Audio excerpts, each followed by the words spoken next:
The sheriff's voice echoed across my ranch, sharp as a whip. "Ma'am, put your hands where I can see them, now." Karen, in her pristine HOA polo shirt, was screeching like a banshee, pointing at me with a trembling finger. "He locked me out of my own neighborhood. He's a menace." My DEA badge caught the sunlight, glinting like a warning sign, as I stood by the gate she'd just trespassed through, rigged for a sting she had no idea she'd walked into. "Yep, that's me, Michael Harper, the guy whose private well this HOA Karen tapped into to water her precious petunias." What did I do? I flushed her system with gray water, and let me tell you, that was just the beginning of her downfall. If you've ever dealt with a Karen who thinks she owns the world, drop a comment below. I'd love to hear your stories. Because this one? It's a wild ride, and it all started 6 months ago when I thought I'd finally found peace. I just retired after 15 years with the DEA, busting drug labs from El Paso to Miami, watching suburban cul-de-sacs turn into war zones over turf disputes. All I wanted was quiet, real quiet. So I bought this 25-acre ranch in Willow Creek, Texas, just outside the reach of the Pine Meadows HOA. Picture it, rolling hills, a big red barn, my 2 dogs, Daisy and Max, chasing each other through the grass, and a sky so clear at night you could see the Milky Way with your naked eye. My little slice of heaven, or so I thought. I should have known, just outside the HOA didn't mean a thing to someone like Karen. I'd barely unpacked my last box when she rolled up to my fence in her golf cart, yellow lights flashing like she was on some kind of HOA SWAT team. Karen Miller, president of the Pine Meadows HOA, had a clipboard in one hand, a pair of binoculars slung around her neck, and a smile that said, "I'm about to make your life miserable." She introduced herself twice in 1 week, actually, but it was just an excuse to nitpick. "Your barn's too red, Michael," she said, scribbling on her clipboard. "It clashes with the community palette." I leaned against the fence, sipping my coffee, and said, "Karen, my ranch isn't in your community." She didn't like that. Then she complained about Daisy and Max barking, saying it might disturb the retirees. I told her my dogs had better manners than most of the folks in her HOA. And when she pointed out that my truck was parked on gravel instead of a proper concrete driveway, I just laughed. Gravel doesn't crack like your HOA's fake sidewalks, Karen. We were off to a great start. But the real trouble started a week later. I was brushing my horse, Rusty, in the stable, the sun warm on my back, when I heard a faint buzzing overhead. I looked up, squinting against the light, and there it was, a shiny little drone hovering right above my barn. My stomach dropped. I knew exactly who was behind it. Karen had decided she needed aerial footage of my violations. I waved at the drone, nice and friendly, then walked inside, grabbed my old signal jammer from my DEA days, and brought the thing down in a field half a mile away. 20 minutes later, Karen was at my gate, banging on the intercom, her voice shrill enough to scare the cows. "You destroyed private property, Michael. That drone cost $800. I pressed the button and said, "Flying a drone over private land without consent is illegal, Karen. Maybe you should have read the law before you decided to play spy." She screamed that I just made an enemy for life.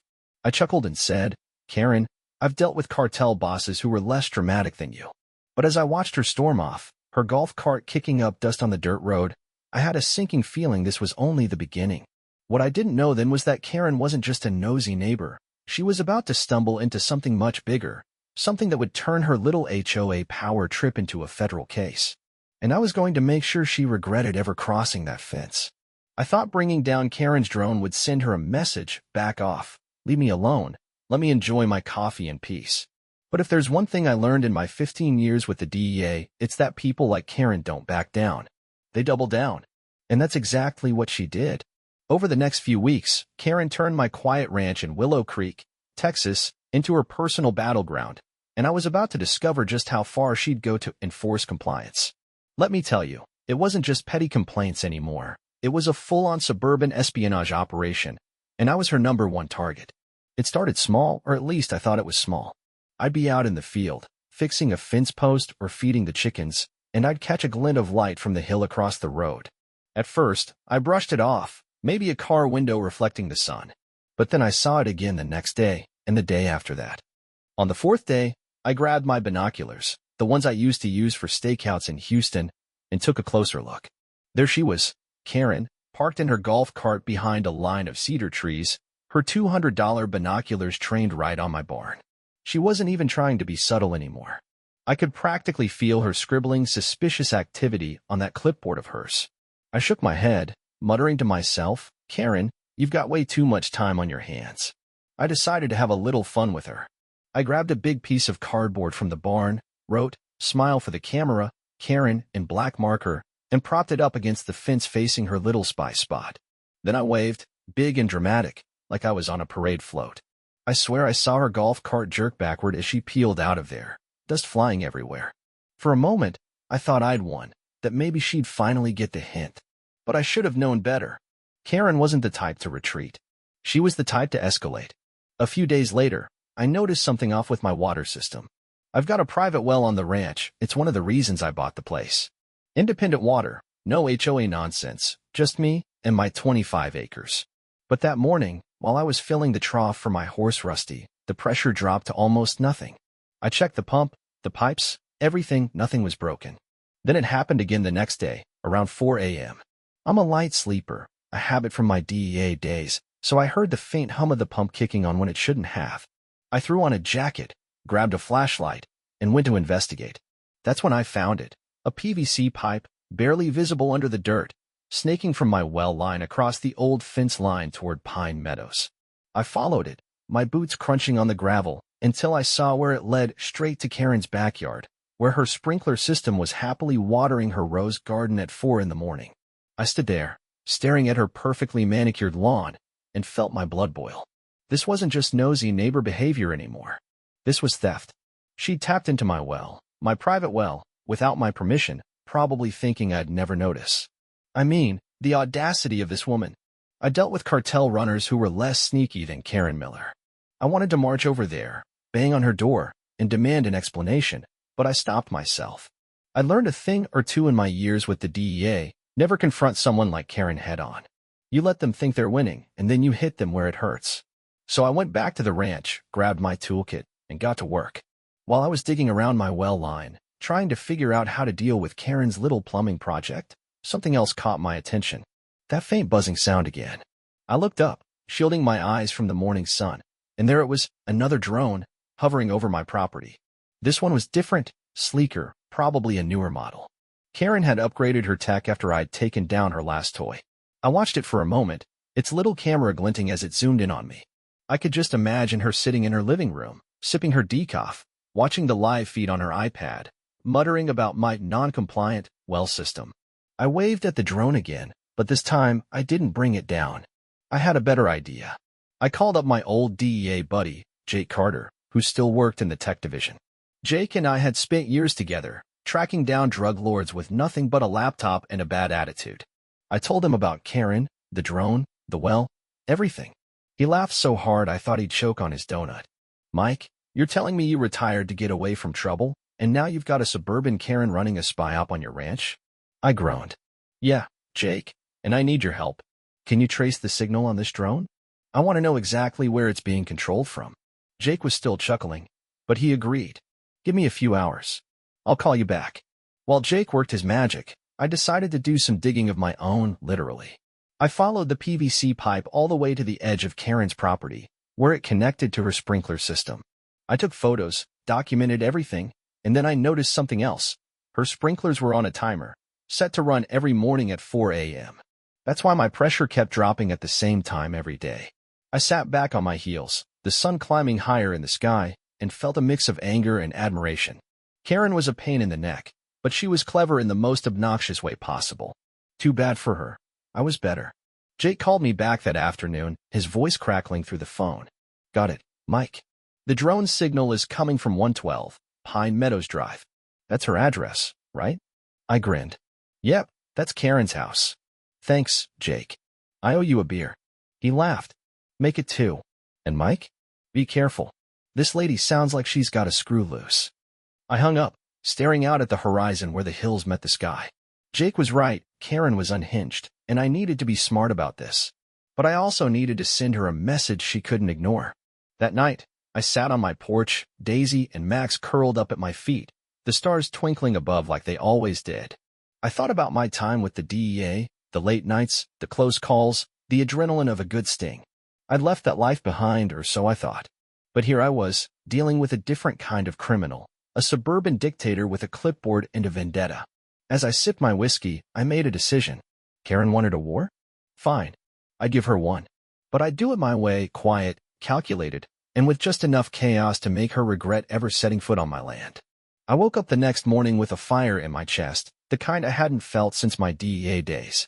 Karen had crossed a line, tapping into my well, spying on me with her fancy new drone, treating my ranch like her personal HOA playground. I tried to play nice, but nice wasn't working. It was time to fight back, and I knew exactly how to hit her where it hurt. If Karen wanted to play dirty, I'd show her what dirty really looked like. But first, I needed to make sure I had all my ducks in a row. I spent the morning gathering evidence. I took more photos of the PVC pipe snaking from my well to her backyard, timestamped them, and even recorded a quick video on my phone, narrating as I walked the line. This is Michael Harper, documenting an illegal water connection from my private well at Harper Ranch to 112 Pine Meadows Drive, property of Karen Miller, president of the Pine Meadows HOA. I felt a little ridiculous talking to my phone like I was on some true crime podcast, but I knew this could come in handy later. Evidence was everything. I learned that the hard way over 15 years of busting drug labs. You don't go after someone like Karen without a paper trail. While I was out by the well, I heard that familiar buzzing again. I looked up, and sure enough, there was Karen's drone, hovering over my barn like a nosy little vulture. I could just picture her in her living room, her iPad propped up on the coffee table, sipping her herbal tea while she zoomed in on my every move. It was almost comical, almost. I waved at the drone, giving it a big, sarcastic thumbs up, and then I got an idea. A really good idea. I headed back to the house, grabbed my laptop, and called Jake again. Hey, man, I need another favor, I said as soon as he picked up. He groaned, but I could hear the grin in his voice. What now, Mike? Another drone. I laughed. Not exactly. I need you to help me send Karen a message, one she won't forget. Jake and I spent the next hour hatching a plan. He hacked into the drone's signal, don't ask me how, the guy's a tech wizard, and uploaded a little surprise for Karen. The next time her drone flew over my ranch, it would play a pre-recorded message through its tiny speaker. I recorded the message myself, keeping my voice low and calm, the way I used to talk to suspects right before a sting. Karen, this is Michael Harper. You're currently engaging in illegal surveillance over private property. Cease immediately, or I'll be forced to take further action. Have a nice day. Jake thought it was hilarious. Man, you sound like you're about to arrest her, he said, still chuckling. I smirked. Not yet, Jake. But we're getting there. Sure enough, the next morning, I heard the drone buzzing overhead while I was feeding the chickens. I watched as it hovered over the barn, its little camera whirring, and then I saw it jerk in the air as my message started playing. I couldn't hear it from the ground, but I knew Karen was getting an earful. The drone wobbled, then shot back toward Pine Meadows like it had been stung.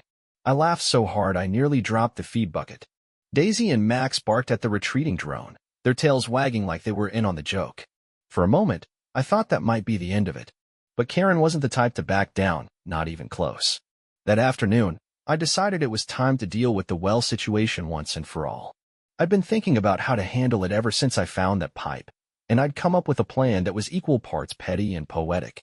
See, my ranch has a gray water tank, basically recycled water we use for the livestock. It's not sewage, but it's not exactly clean either.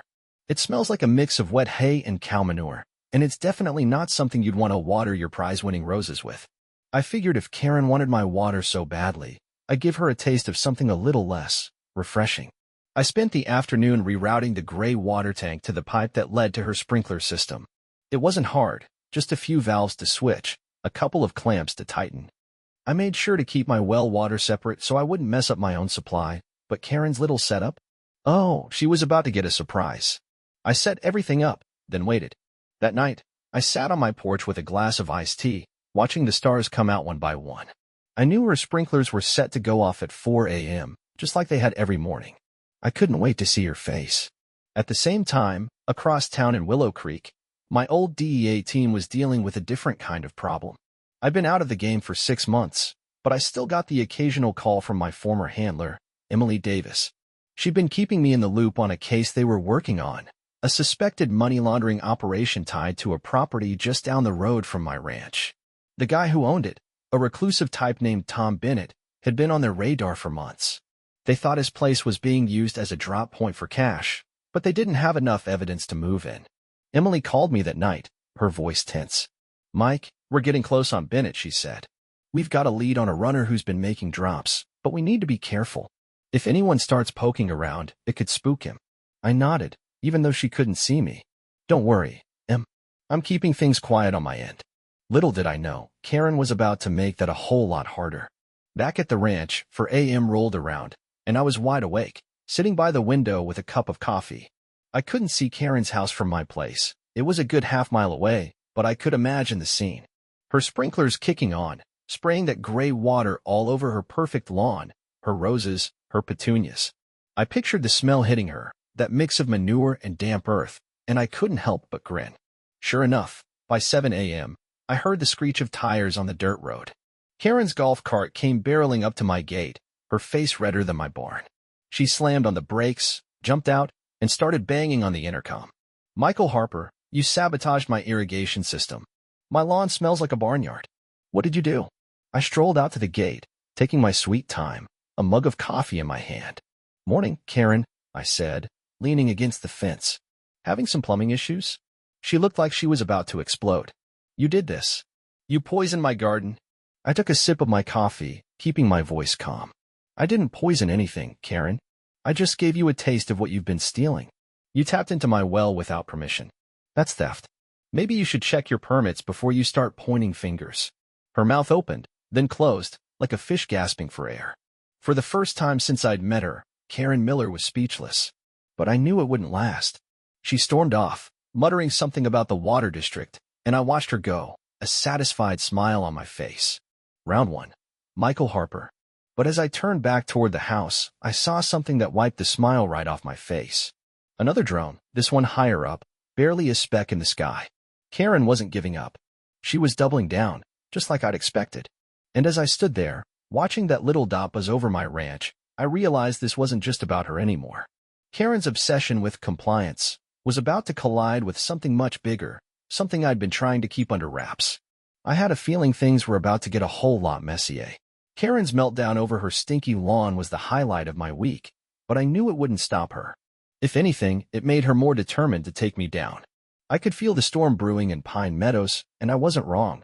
Over the next few days, Karen kicked her HOA crusade into overdrive, and in doing so, she stumbled right into the middle of something she couldn't even begin to understand, my DEA team's investigation. I'd spent 15 years setting traps for criminals, but I never thought I'd be using one to catch a suburban Karen. Life's funny that way. The morning after our little showdown at the gate, I was out in the barn, mucking stalls, when I got a call from Emily, my old DEA handler.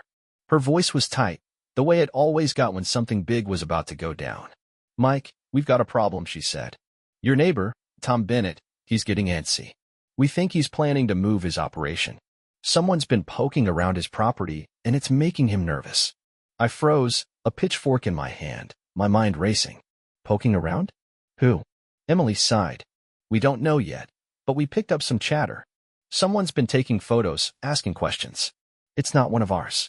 I glanced out the barn door, toward the road that separated my ranch from Bennett's place. A cold feeling settled in my gut. I had a pretty good guess who it might be. Sure enough, later that day, I spotted Karen's golf cart parked just off the road near Bennett's property. She was standing there, her clipboard in hand, snapping photos of his fence line with her phone. I watched from my porch, Daisy and Max lounging at my feet, and felt a mix of frustration and disbelief. Karen wasn't just coming after me anymore. She was sticking her nose into a federal investigation, and she had no idea how dangerous that could be. I grabbed my phone and called Emily back.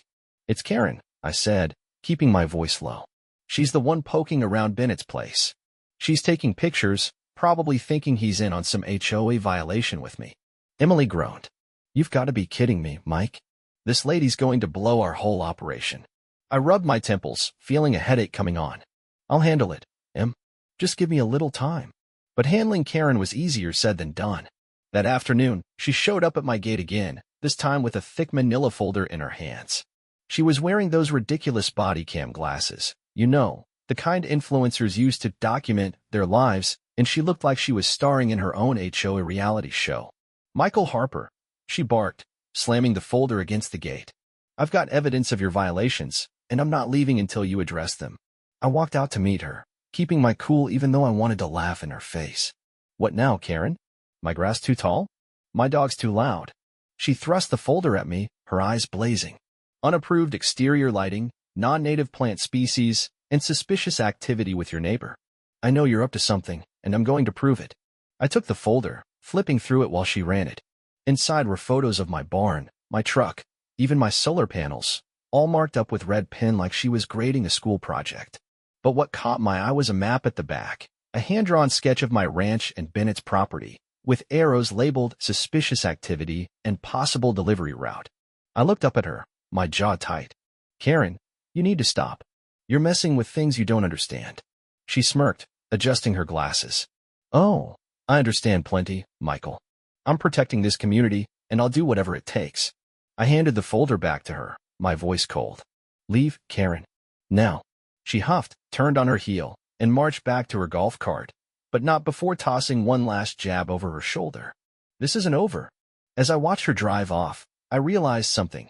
Karen wasn't just a nuisance anymore, she was a liability.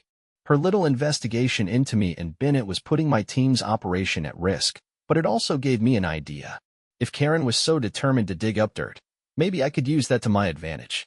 I called Emily again, this time with a plan. What if we let Karen keep going? I said. She's already sniffing around Bennett.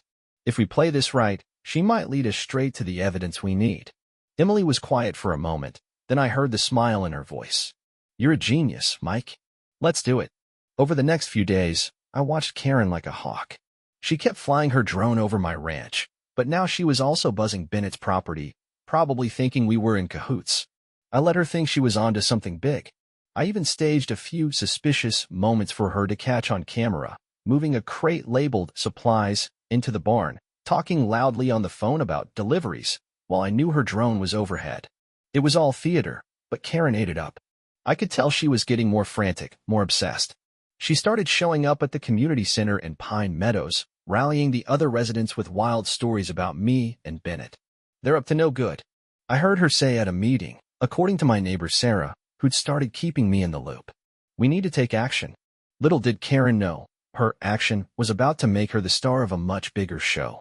I sat on my porch that night, the crickets chirping around me, and thought about how far this had gone. I'd come to Willow Creek for peace, but instead, I'd found myself in the middle of a new kind of battle, one I was determined to win. Karen thought she was the hero of her own story, but she was about to find out she'd been cast as the villain in mine. I knew Karen was walking into a trap, but I didn't expect her to make it so easy for us. Over the past week, I'd been feeding her just enough evidence to keep her hooked, staged deliveries, cryptic phone calls, a crate labeled supplies that I made sure her drone caught on camera. She thought she was uncovering a grand conspiracy on my ranch in Willow Creek, Texas, but what she didn't know was that she was about to become the star of a federal sting operation. I'd spent 15 years with the DEA setting up traps for criminals, but this one felt personal. Karen was about to learn that you don't mess with a retired agent or his water well. It all came to a head on a sunny Thursday afternoon. I'd been coordinating with my old DEA team, including my handler Emily and a few agents who were itching to wrap up the case on Tom Bennett, the neighbor Karen had been snooping on. We'd intercepted some messages between Karen and a contact we'd been tracking, a low-level runner tied to Bennett's operation. Karen, in her infinite wisdom, had reached out to this guy, thinking he was some kind of local authority. She'd sent him photos from her drone, claiming she had proof of suspicious activity on my ranch, and offered to trade the footage for action against me.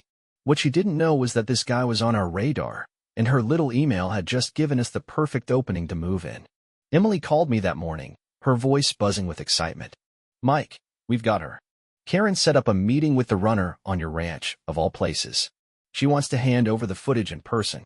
I couldn't believe my ears. She's coming here? To my property? Emily laughed. Yep. She thinks she's running her own sting operation. She even told the guy she'd call the sheriff to ensure compliance. Can you believe this woman? I shook my head, a grin spreading across my face. Emily, this is too good. Let's make sure we're ready for her. We set the stage like it was a Broadway production. One of our agents, a guy named Chris who could play a shady middleman like he was born for it, posed as the runner. Another agent, Sarah, pretended to be my mechanic, tinkering with my truck near the barn to keep things looking casual. I stayed out of sight at first, watching from the house with a clear view of the gate. We had cameras rolling, mics hot, everything wired to catch every word Karen said. At 4:30 p.m., right as the golden light of late afternoon bathed the ranch in a warm glow, Karen rolled up in her golf cart, her HOA polo shirt pressed to perfection. She parked just outside the pedestrian gate, let herself in, and marched onto my land like she owned the place. I watched from the window as she met Chris near the barn. She was clutching a flash drive like it was a winning lottery ticket, her body cam glasses glinting in the sunlight. "Let's make this quick," she said, her voice sharp. "I don't want him to see us out here." Chris played his part perfectly, nodding as he took the flash drive. "You said you've got proof of suspicious activity. What exactly are we talking about?" Karen puffed out her chest, clearly loving the spotlight. "Everything's on there: unauthorized structures, suspicious deliveries, possibly hazardous materials. I've documented it all. You said this information would be useful." Chris raised an eyebrow. "And what do you want in return?" That's when Karen said the magic words. "I want you to do something about that neighbor. He's breaking rules, endangering the community. He's a threat." I couldn't help but smile. She just crossed the line from nosy neighbor to active conspirator, and we had it all on tape. But Karen wasn't done. She always had to take things one step further. Right there, in the middle of my ranch, she pulled out her phone and dialed 911. I watched, my jaw dropping, as she spoke to the dispatcher. "This is Karen Miller, president of the Pine Meadows HOA. I'm negotiating with a suspicious individual on Harper Ranch, and I need police presence to ensure compliance." I turned to Emily, who was monitoring the feed from a van down the road. "Is she serious right now?" Emily's voice crackled through my earpiece. "She's giving us more than we could have hoped for, Mike. Let's move." 10 minutes later, the sheriff pulled up, lights off, moving slow. Sheriff Dan Carter was in on the plan. He'd been briefed that morning and knew not to interfere until we gave the signal. Karen waved him over like she was directing traffic, pointing at the barn and ranting. "That's where he keeps the supplies. I saw 2 men loading them yesterday. I have photos. He's up to something, Sheriff." I stepped out of the house, my DEA badge in hand, and walked toward the gate. The sun caught the badge, making it shine, and I saw Karen's eyes widen as I approached. "Ma'am," I said, my voice calm but firm, "you're trespassing on private property during an ongoing federal investigation." Karen blinked, her mouth opening and closing like a goldfish. "No, I'm not. This is neighborhood land. I'm the HOA president."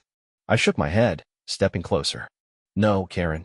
You're interfering with a DEA operation. You just tried to trade falsified intel with a suspected affiliate, and you falsely accused a federal agent of misconduct.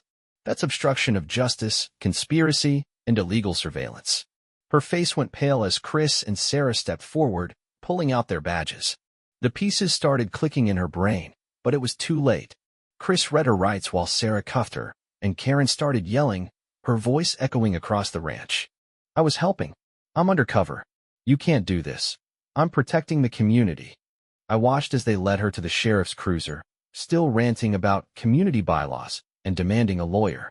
The flash drive was bagged, her folder of evidence tagged, and just like that, the HOA president who thought she was saving Pine Meadows was officially part of a federal case. As the cruiser drove off, I turned to Emily, who joined me at the gate. "Well, that was something," she said, shaking her head. I nodded, a tired smile on my face. "Yeah, but we're not done yet." I looked out at the horizon, the sun dipping low, and knew this wasn't the end of the story, not by a long shot. Watching Karen get hauled off in the sheriff's cruiser was a sight I'd never forget. Her voice echoed across my ranch in Willow Creek, Texas, as she screamed about community bylaws and unfair treatment. But the sound faded as the car disappeared down the dirt road. I stood there by the gate, the golden light of the setting sun casting long shadows over the fields, and let out a long, slow breath. After months of dealing with her HOA nonsense, I thought I'd finally found peace. But if there's one thing I learned in my 15 years with the DEA, it's that the job's never really done until you tie up all the loose ends. And Karen had left a lot of loose ends. The next morning, I woke up to a quiet ranch, no drones buzzing overhead, no golf carts screeching up to my gate, just the sound of Daisy and Max chasing each other through the grass. I made a pot of coffee, sat on the porch, and watched the sunrise paint the hills in shades of pink and orange. It was the kind of morning I dreamed of when I bought this place. a slice of heaven after years of chaos. But as I sipped my coffee, I noticed an email notification on my phone. The subject line read, Interim Compliance Review, Pine Meadows HOA. I groaned, setting my mug down. Apparently, Karen's arrest hadn't stopped the HOA. They were still coming for me. The email was from the HOA board, now led by a guy named Brian Thompson since Karen had temporarily stepped down. They'd attached a PDF with photos of my barn, my truck, even my mailbox, all highlighted with notes about visual disharmony and non-compliant structures. They claimed they were moving forward with a vote to annex my property into the HOA's jurisdiction, citing some outdated zoning rule from the 1970s. I stared at the email, my jaw tight, and felt that old DEA fire spark in my chest again. Karen might have been out of the picture, but her legacy was still trying to ruin my peace. I wasn't about to let that happen. I decided to fight fire with fire, one last time. I still had Karen's folder of evidence, the one she'd thrown at my gate before her arrest. I spent the afternoon going through it, page by page, and found exactly what I needed. Proof that Karen had misused HOA funds. She'd used the legal defense budget to buy her drones, $200 worth of aerial survey equipment, and paid a private investigator $3,000 to tail me, all without board approval. It was a gold mine of mismanagement, and I knew the residents of Pine Meadows would eat it up. I scanned the documents, put them in a neat little PDF, and sent it anonymously to every homeowner in the neighborhood, with a subject line that read, Your HOA President's Secret Spending. The response was immediate. My neighbor Sarah, who'd become my unofficial spy in Pine Meadows, called me that evening, her voice buzzing with excitement. Mike, you should see the group chat. It's chaos. Everyone's talking about Karen's spending. They're calling for a vote to dissolve the HOA. I leaned back in my chair, a grin spreading across my face. That's what I was hoping for, Sarah. Let me know how it goes. She laughed. Oh, I will. And Mike? Thanks. You're kind of a hero around here now. Over the next week, I watched the drama unfold from the sidelines. The residents of Pine Meadows held a meeting at the community center, and Sarah kept me updated via text. Karen's mugshot is all over the group chat, she wrote. People are furious. At the same time, my old DEA team was wrapping up their case on Tom Bennett. With the evidence we'd gathered during Karen's little sting, they'd finally gotten enough to move in. Emily called me the day after the HOA meeting, her voice triumphant. We got him, Mike. Bennett's operation is shut down, thanks to your crazy neighbor. I chuckled. Glad I could help him. Drinks on me next time you're in town. Back in Pine Meadows, the vote to dissolve the HOA passed with 72% in favor. Brian Thompson sent me a frantic email, asking if the results were legitimate. I forwarded it to the county clerk, who replied with a single word, confirmed. Just like that, the Pine Meadows HOA was history. I celebrated by hosting a barbecue for the neighborhood, steak, cold beers, and a playlist of country music that Karen would have hated. Almost everyone came, even the retirees she used to bully into spying for her. One guy, an older man named George, shook my hand and said, I voted for Karen back in the day. Didn't know she was so unhinged. Thanks for getting rid of her. I smiled, handing him a beer. Happy to help, George. A few months later, I got a call from Emily about Karen's trial. I was a witness, and let me tell you, watching her try to explain herself in court was a sight to behold. She claimed she was assisting law enforcement, but the footage of her handing over that flash drive and demanding I be dealt with shut that defense down real quick.